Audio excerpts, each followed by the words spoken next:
지난주부터 기다림의 계절인 대강절이 시작되었죠. 그리고 오늘은 대강절 두 번째 주일로 지키고 있습니다.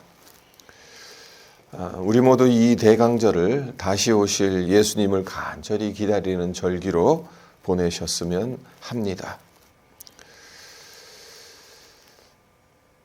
우리의 인생, 시간의 흐름 속에서 우리가 살아갑니다. 이 시간과 시간 사이에 그 어떤 시점, 그리고 사건과 사건 사이에 어떤 시간, 이것을 어떻게 보내고 사용했느냐에 따라 그 이후의 삶이 결정되는 경우가 참 많지 않습니까? 예를 하나 들자면 고등학교 입학해서 졸업할 때까지 3년이라는 시간 동안 무엇을 했느냐에 따라 그 이후의 삶이 달라지게 됩니다. 대학교 진학을 준비한 학생은 진학으로, 또 직장 생활을 준비한 학생은 직장으로, 아무것도 준비하지 않은 학생은 특별한 계기가 마련되지 않는 한 계속 그렇게 살아가기 쉽겠죠. 이것을 인생 전체로 생각해 보면 어떻겠습니까?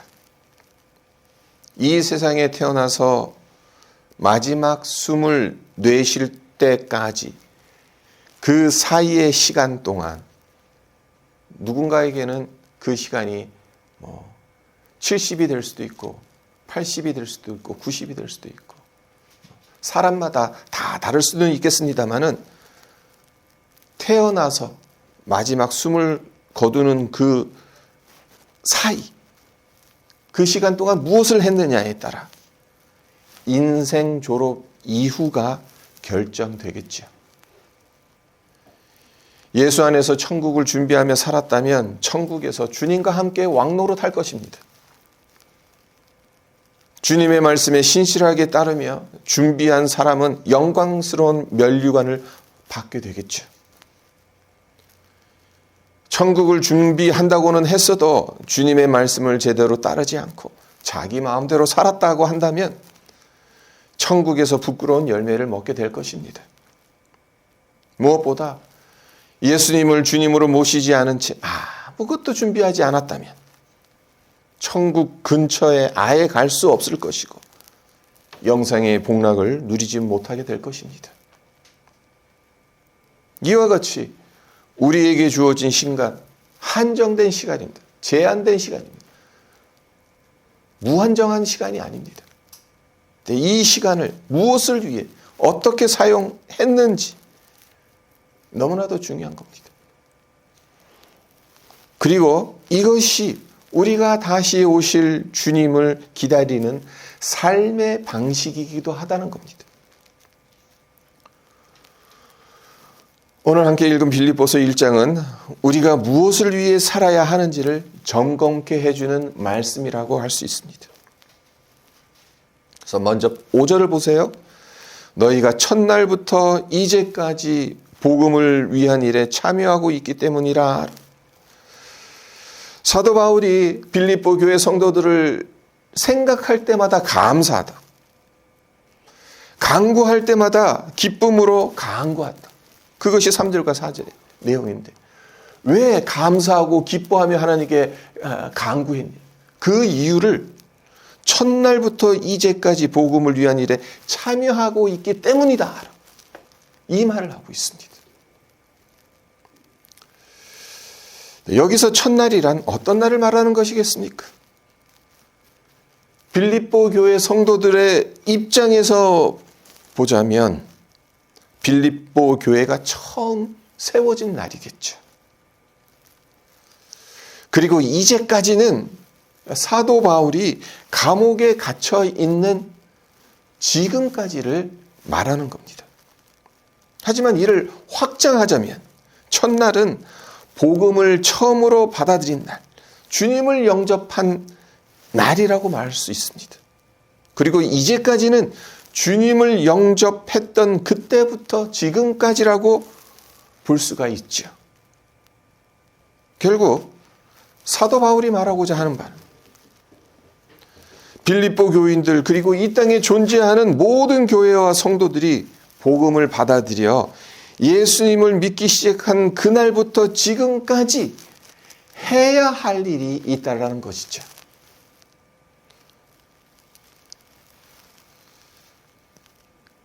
여기서 끝나지 않습니다. 10절을 볼까요? 너희로 지극히 선한 것을 분별하며 또 진실하여 허물 없이 그리스도의 날까지 이르고, 사도 바울이 권면하고 있습니다. 그리스도의 날까지. 그렇습니다. 처음 예수님을 믿기 시작한 그날부터 지금까지, 그리고 더 나아가 그리스도의 날까지. 다시 말해서 주님이 다시 오시는 그날까지 계속해서 쉬지 않고 해야 할 일이 있다라는 것. 예수님을 믿지 않았을 때는 모르겠지만 주님을 믿기 시작한 이후로부터 은혜로 거듭난 사람이 되었기 때문에 마땅히 해야 할 일이 있다는 겁니다. 그리고 빌립보 교회 성도들은 이 일을 잘했기 때문에 사도 바울로서 너무 감사한 것이고 하나님 앞에 구할 때마다 기쁨으로 이들을 위해서 구했다라고 말하고 있는 것이죠. 그렇다면 그것이 무엇이겠습니까? 무엇을 하며 주님의 오심을 기다려야 하겠습니까? 첫째, 복음 전하는 일에 참여하는 거예요. 5절서부터 7절까지를 한번 다시 보겠습니다.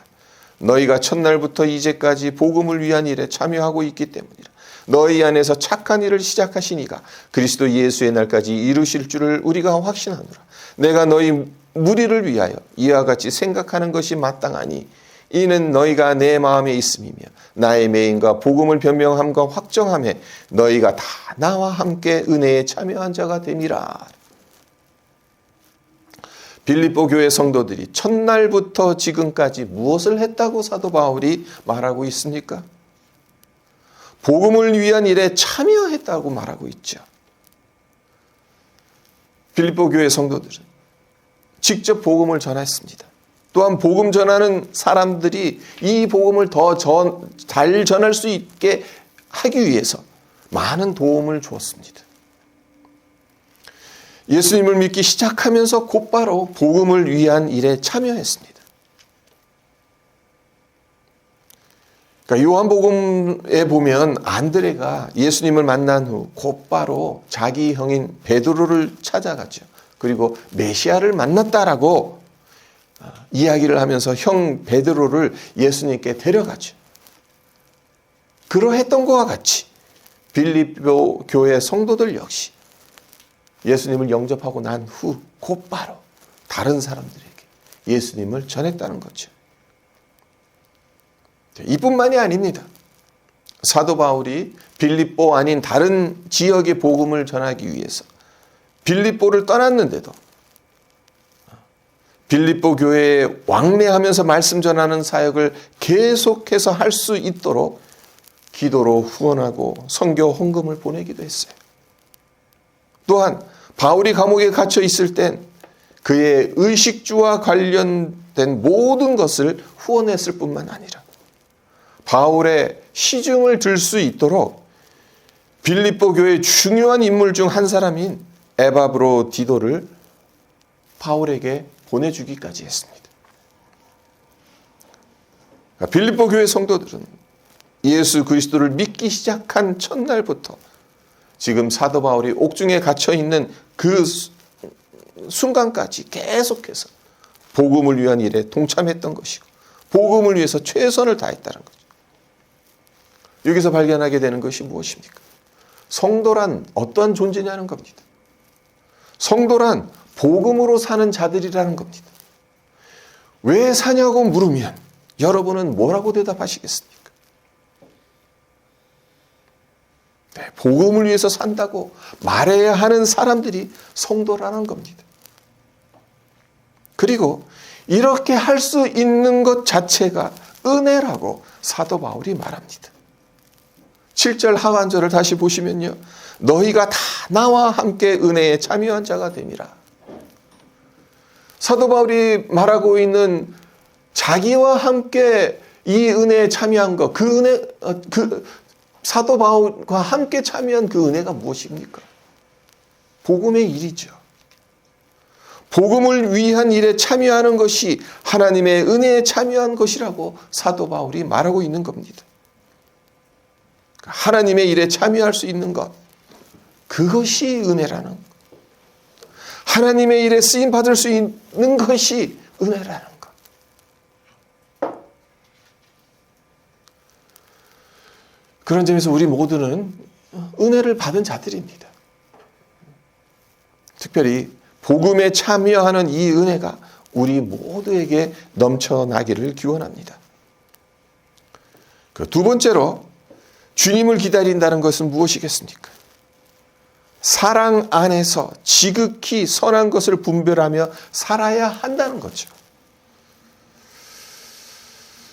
예수님을 믿기 시작한 첫날부터 지금까지, 그리고 예수님께서 다시 오실 그날까지 복음을 위한 일에 참여할 뿐만 아니라 사랑 안에서 선한 것을 분별할 줄 알아야 하는 자들, 바로 우리 성도들이라는 것. 9절서부터 10절을 보겠습니다. 내가 기도하노라. 너희 사랑을 지식과 모든 총명으로 점점 더 풍성하게 하사 너희로 지극히 선한 것을 분별하며 또 진실하여 허물 없이 그리스도의 날까지 이르고. 사도 바울이 빌립보 교회 성도들을 위해서 한 중보 기도입니다. 네, 바울이 이 기도 가운데 무슨 기도를 합니까? 빌립보 교회 성도들이 사랑을 지식과 총명으로 더 풍성하게 해주셔서 정말 선한 것이 어떤 것인지, 어떻게 하는 것이 선하게 사는 길인지를 바르게 분별하며 살아갈 수 있게 해주실 것을 위해서 기도하고 있습니다. 선한 것을 분별할 수 있도록 사랑의 지식과 총명으로 풍성해져야 하는 이유가 무엇이겠습니까? 이렇게 한번 생각해 보세요. 자식이 원한다고 해서 자식 마음대로 하게끔 내버려 둔다면 어떻게 되겠습니까? 그러니까 똑바로 된 생각을 하고 그 행동을 했다면야 문제될 것이 없겠지만, 잘못된 생각으로 자기가 원하는 대로 계속 하게 되면 문제가 생기겠죠. 자식을 망치게 만드는 것이겠죠. 부모는 무엇이 옳고 그른지를 분별할 수 있도록 자녀를 도와줘야 하는 자들입니다. 그렇습니다. 성경에서 말하는 사랑은 무작정적인 사랑이 아닙니다. 지식과 총명이 있는 사랑이어야 합니다. 그래야 어떻게 하는 것이 선한 것인지 악한 것인지를 분별할 수 있습니다. 정말 해야 할 일과 하지 말아야 할 일을 분별할 수 있습니다. 하나님께서 원하시는 것과 미워하시는 것을 분별할 수 있습니다. 하나님께서 좋아하시는 것과 싫어하시는 것을 구분 지을 수가 있습니다. 우리가 사랑으로 하나님을 섬겨야 합니다. 그러나 그 사랑엔 지식과 총명이 있어야 합니다. 그리스도의 날까지 우리가 이렇게 사랑 안에서 선한 것을 분별할 줄 아는 자들로 살아갔으면 좋겠습니다. 하나님께서 우리에게 지식과 총명을 부어주셔서 내가 생각하고 있는 것, 내가 행동하고 있는 것, 이것이 과연 하나님의 뜻에 맞는 것인지 아닌지, 그것을 분별할 줄 알면서 살아가는 우리 모두가 되었으면 합니다. 마지막으로 주님의 오심을 기다린다는 것은 의의 열매를 충만하게 맺는 것입니다. 11절을 보겠습니다. 예수 그리스도로 말미암아 의의 열매가 가득하여 하나님의 영광과 찬송이 되기를 원하노라. 예수님 역시 이와 비슷한 말씀을 하셨죠. 마태복음 5장 16절에서 이런 말씀을 하십니다. 이같이 너희 빛을 사람 앞에 비추게 하여 저희로 너희 착한 행실을 보고 하늘에 계신 너희 아버지께 영광을 돌리게 하라.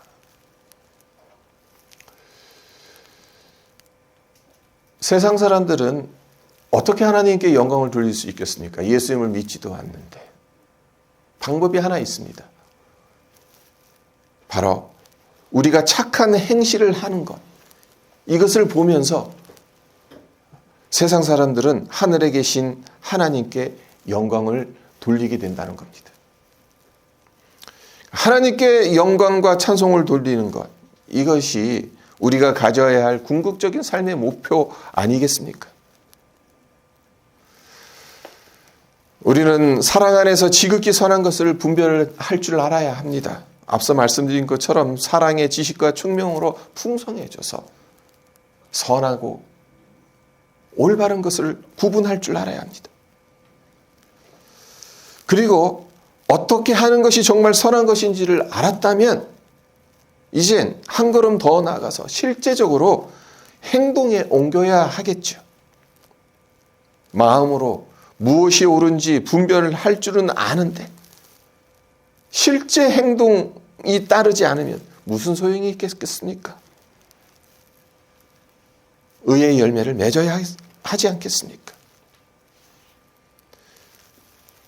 네, 빌립보서 1장에서 사도 바울이 말하고 있는 이 의의 열매는 무엇이겠습니까? 어떤 열매를 맺어야 한다는 것이겠습니까? 그리스도인들이 맺어야 할 열매는 다름 아닌 성령의 열매이지 않겠습니까? 예수님을 닮아가는 삶, 성도다운 삶을 살아가기 위해서 성령의 열매를 맺어야 되는 것 아니겠습니까?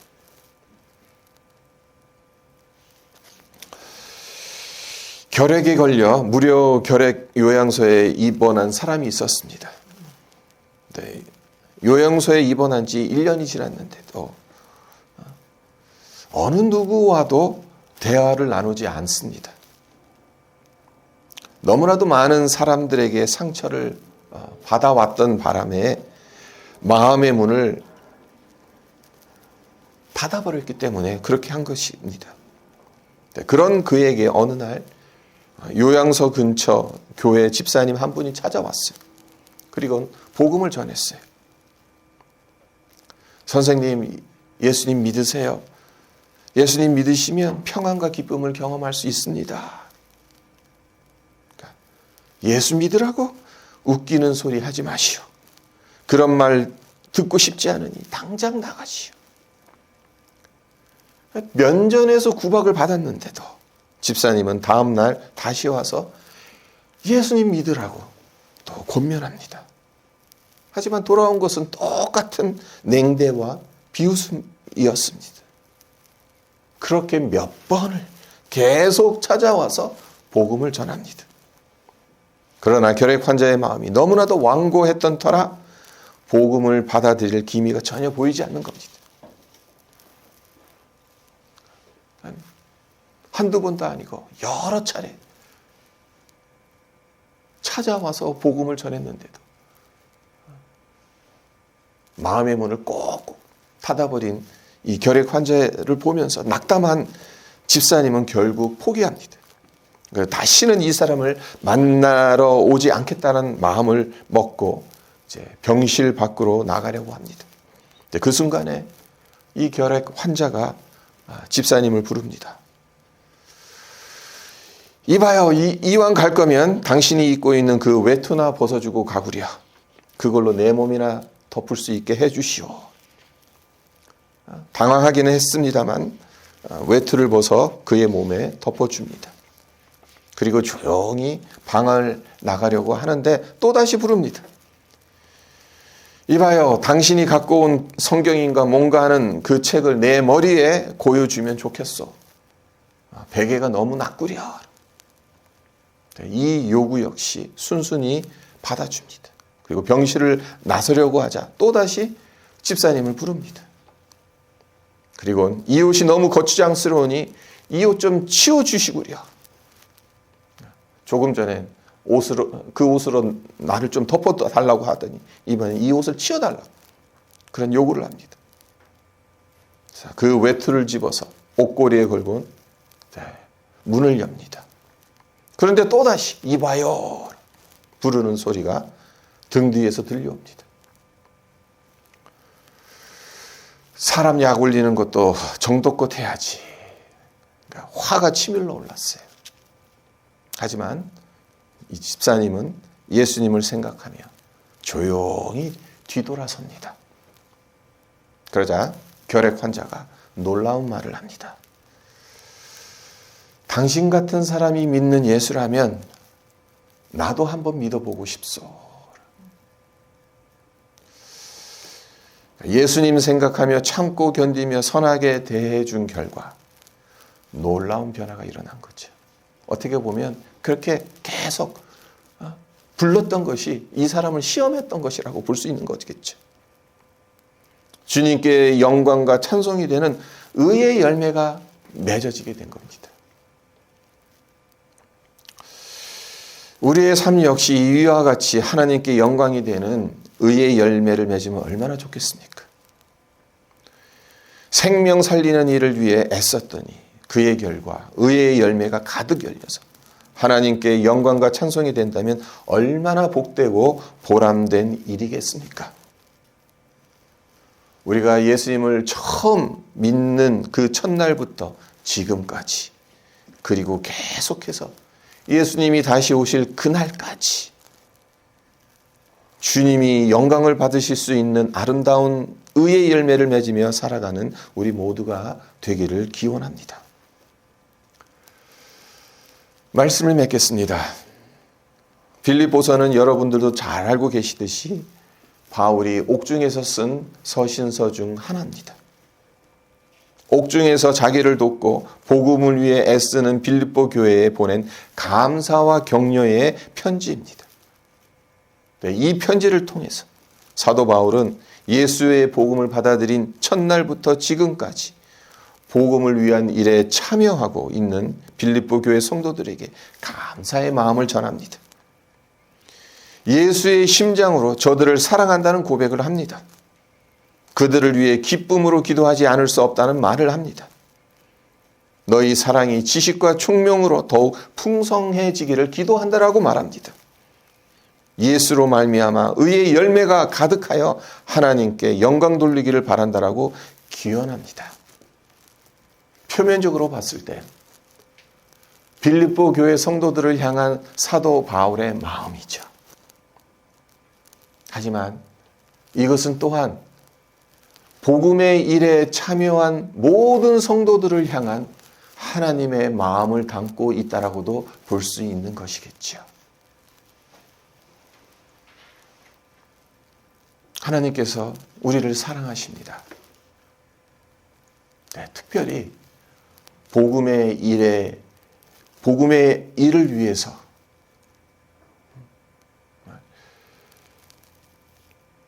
주님 오시는 그날까지 최선을 다해가는 성도들을 바라볼 때 사도 바울이 빌립보 교회의 감사와 기쁨과 이런 말로 다 할 수 없는 이런 표현들을 했던 것처럼 하나님께서 우리에게 그런 말씀을 해 주실 것이다 생각을 해봅니다.